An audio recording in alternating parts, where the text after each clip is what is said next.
অন্যান্য বছরের তুলনায় চলতি বছর বিশ্ব পরিস্থিতি নাজুক অবস্থায় রয়েছে, যার প্রভাব দৃশ্যমান হচ্ছে বঙ্গোপসাগরের দেশগুলোর ওপর।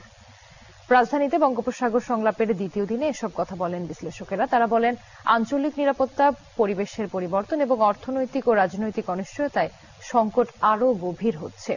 সিজিএস এর আয়োজনে 3 দিনের এই সংলাপে অংশগ্রহণ করেছে প্রায় 80টি দেশ, যেখানে উঠে আসছে বৈশ্বিক পরিস্থিতি ও নানা অসঙ্গতির কথা।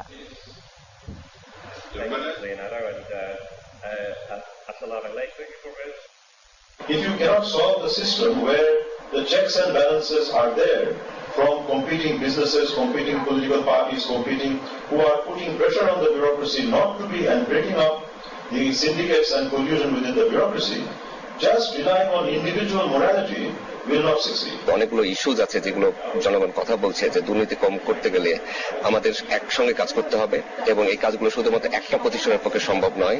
দুর্নীতি দমন কমিশন নয়, এখানে জনগণকে সম্পৃক্ত করতে হবে, এবং জনগণের সম্পৃক্তের মাধ্যমে যদি আমরা মনোপলি, ডিসক্রিশনারি এবং অ্যাকাউন্টেবিলিটির মধ্যে একটা ব্যালেন্স তৈরি করতে পারি, তাহলে দুর্নীতি কমানো সম্ভব।